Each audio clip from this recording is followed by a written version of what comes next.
ولا تكونوا كالذين تفرقوا واختلفوا من بعد ما جاءهم البينات وأولئك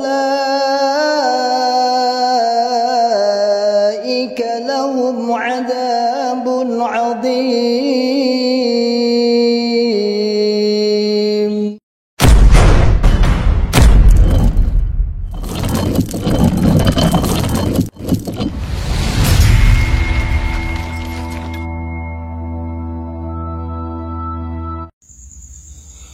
Assalamualaikum warahmatullahi wabarakatuh.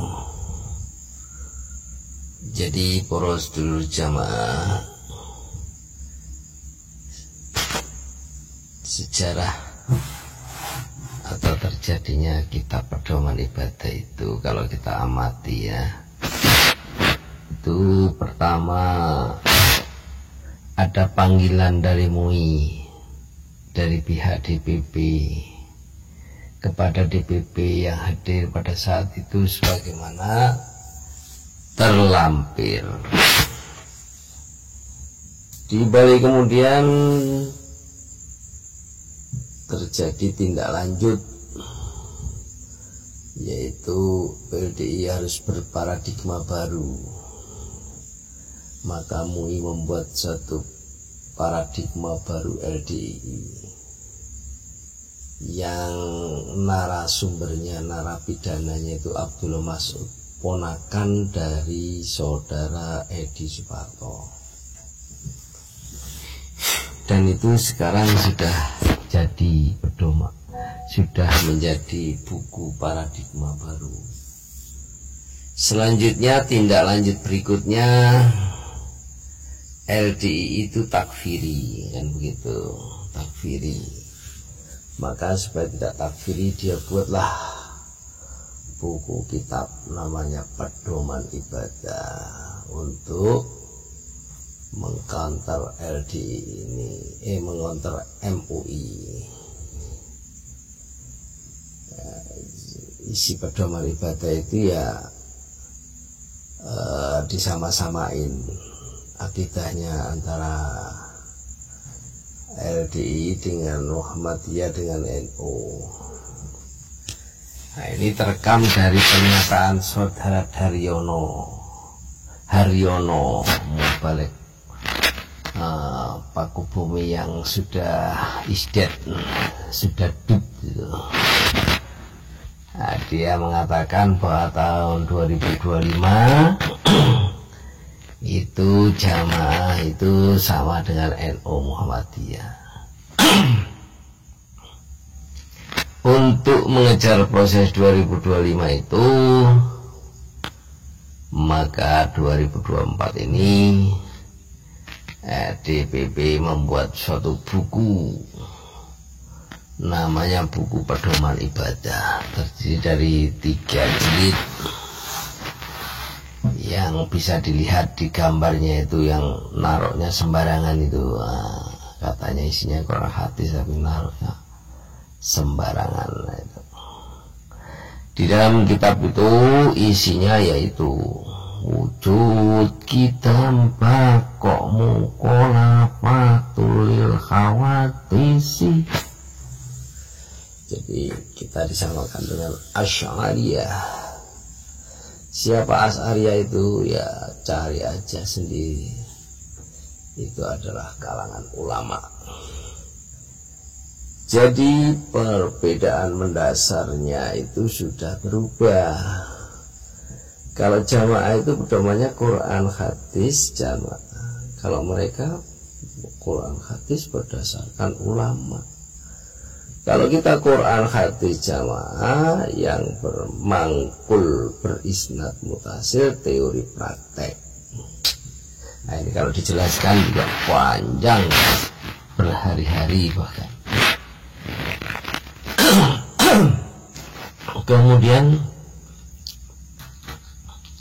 para LC ini ya istilahnya kelelekan ilmu-ilmu begituan ya, disuruh mencari isnad malah tidak amanah, malah justru mencari ilmu yang menurut ulama-ulama itu. Jadi benang merahnya di sini, saudara. Kalau jamaah itu dasarnya Quran, hadis, jamaah berdasarkan mangkul, faham, teori, praktek. Kalau mereka Quran, hadis berdasarkan ulama. Dasarnya mereka mengeksploitasi dalil al-ulama warisatul anbiya. Kalau kita tidak, namanya mangkul, itu mangkul Al-Quran kita bila azza wa jalla bi ra'yi fa asqa faqad akhta. Berdasarkan Quran dalam surat Al-Qiyamah ayat 16 yang berbunyi la tuharrik lisanaka lita'jala bih inna alaina jam'ahu wa qur'anah fa idza qara'nahu fattabi' qur'anah thumma inna alaina bayanah. Itu dasar dalil kita.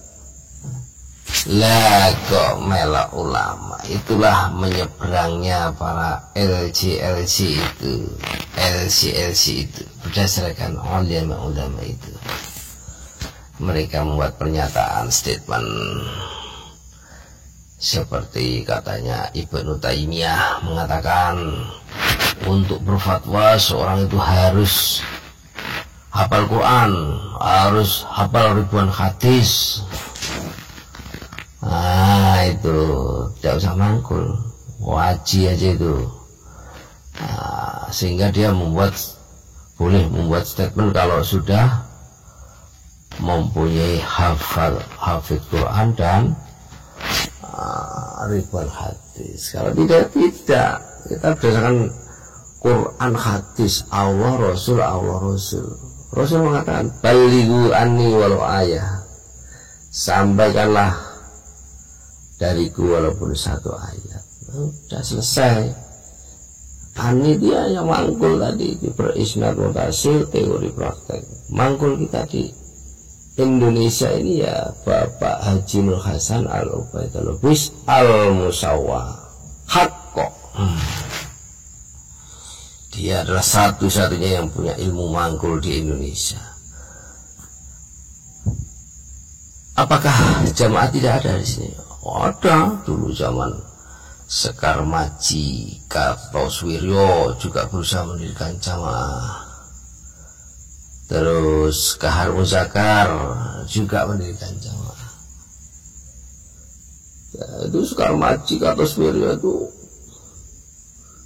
persis seperti pernyataannya Abah Hajiz, Bapak Imam kita. Kalau nggak orang hadis ya jadi PKI lagi. Bener ternyata adiknya Kahar Muzakar itu seorang wanita, mungkin sekarang masih ada ini.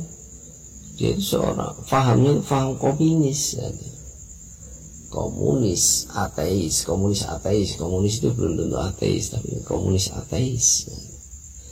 Komunis yang punya faham ideologi ya. Komunis dianggap jamaah ya. Gampangnya namanya komunis ya, jamaah menurut mereka, tapi jamaah yang tidak bertuhan. Nah ini jadi kita ini benang merahnya di situ. Kita ini benangnya Quran hadis. Walaupun Ibnu Taimiyah mengatakan seperti itu, kita tetap ikut Rasulullah. Qala Rasulullah sallallahu alaihi wasallam balighu anni walau ayah. Demikian, alhamdulillah, jazakallahu khairan. Bila salah mohon koreksi. Wassalamualaikum warahmatullahi wabarakatuh.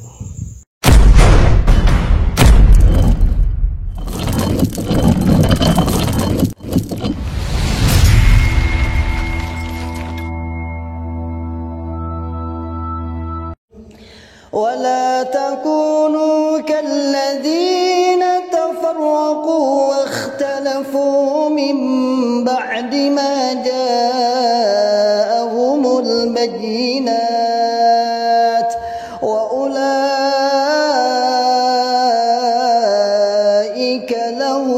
عذاب عظيم